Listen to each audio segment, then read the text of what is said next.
When I was listening to that, I heard you using kind voices with each other. I heard people saying, "Would you like to be my partner, please?"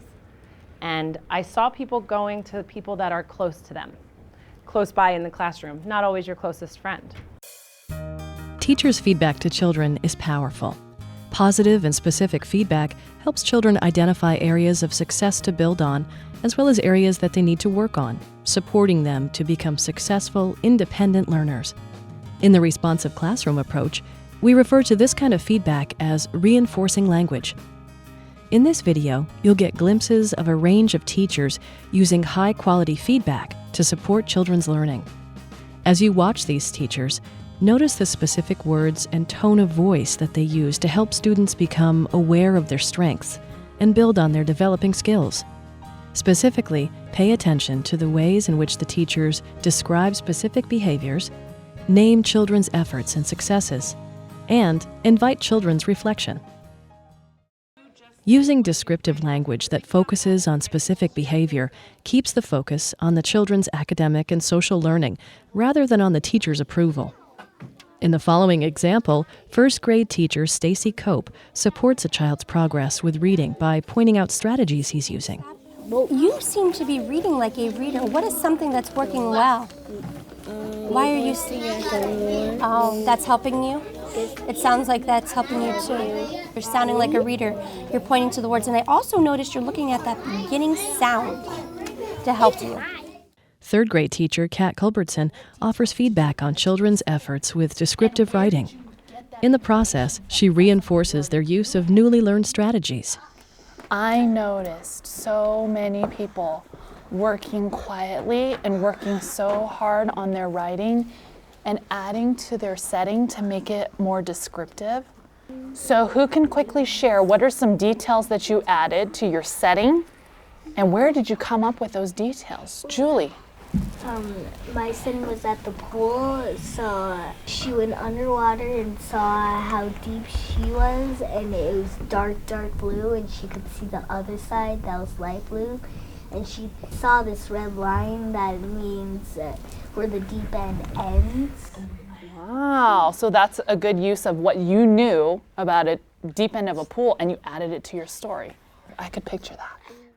In addition to giving feedback about academic work, teachers also can support children's efforts to master the social skills they'll need for success in school.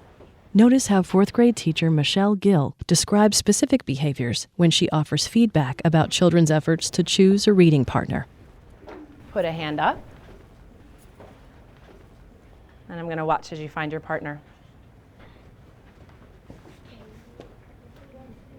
Would you like to be my partner, please? Yes. Rowena, Chad. Okay, pause. I can tell some of you are ready to get started, but come on back for a moment. Sit down right where you are with your partner.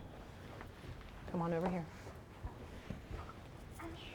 When I was listening to that, I heard you using kind voices with each other. I heard people saying, "Would you like to be my partner, please?" And I saw people going to people that are close to them, close by in the classroom, not always your closest friend. And that can be hard.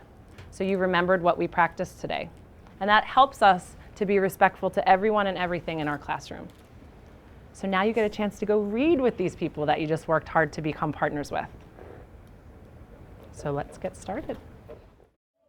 Through careful observations of children's efforts, teachers can help children identify strategies and skills that they're using to push their learning into new territory or take on challenging tasks.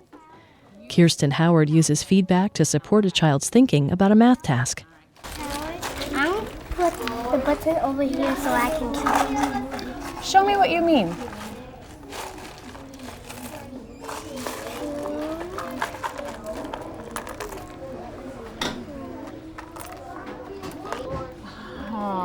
Now I think I see what you're doing. So putting the buttons on your chart helps you keep track of them? So you're organizing your work as you're going. Jennifer, I can't wait to find out how many it is. Just like the night. In the following scene, kindergarten teacher Susie Slider offers feedback to students as they try out new ways to work with watercolor paints. I see an interesting thing happening here where Melanina has yellow, but she took a little of the purple with her yellow. So there's other colors mixed in. Alexander, you are painting so carefully, and now at this point I'm thinking it looks like something you were making out of paper. That's what I was thinking, is it? I think you're thinking a lot about castles these days. It looks like you were using paint here and going over and over. See what happens to the paper a little bit? Isn't that interesting? It kind of rolls up a little bit. And then here you were making it darker. How did you make it go darker over here? Brown? Things, colors that aren't on there. Silver.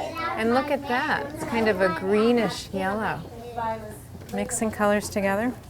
So you made it dark and light too. And then some different browns. You must have mixed some colors. Did you mix them together to make different browns?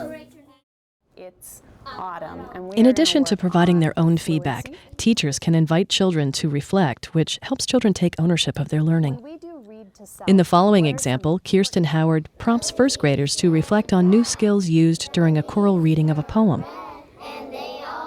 Notice how Kirsten integrates her own feedback into the children's observations. They all fall down on top of my head. When you were reading and listening, what did you notice about what our whole class was doing together? Kyra, When it was yellow and brown, they were doing it like expression. you noticed that? Shasta? They were doing it like excitement. Which is kind of another word for using expression, so you might use that word in your writing. Rosie? That people every time they saw the period, they took a quick deep breath and then started again. So you were not only paying attention to expression, you were also watching the words and the punctuation. And Natalia? And there's like a period, so like the leaves turn yellow and we stop, and the leaves turn brown, we stop. So anybody else who would be watching or listening, they would be able to understand the whole poem. In this third grade classroom, Kautha Crow combines feedback on children's silent reading with an opportunity for them to reflect on their experience. That was 20 minutes of reading where it sure looked like everybody was thinking. On a scale of 1 to 5, 5, you were really into your book, you were laughing at the funny parts, you felt sad at the sad parts, you were predicting, you were making connections. 0 meaning you weren't reading at all. How do you think you did? I think I did higher than 5. Yeah. What do you think, Julia? When I spoke with people about their reading, it really seemed like people were thinking about their reading, paying attention to it, making predictions, making connections. Letting children know that we see and hear them solving problems, learning new material, and applying that new learning can go a long way toward helping them grow academically. Let's finish by visiting second grade teacher Hannah Whitaker's classroom as she and the students engage in a math activity, Beat the Calculator. Controlling our bodies with your eyes staying forward for the lesson, which I see everyone doing now. Look at all of these superstar eyes forward. You all had tons of fun playing that. I saw your brains growing, trying out math strategies. These are some of the strategies that we are getting to know and really working hard at being better at. Michaela, I heard you saying that you were using easy combination, the doubles that you knew. And we did one more of 2. Oh, so a doubles and then adding the +1, which is the combination you knew? Okay. It's kind of 2 things, using an easy combination you know and trying to make 10 right away. Because we made the game of cards. You remembered it? That's a really good memory. You put the 2 onto the 10. Did you do the same thing or something different?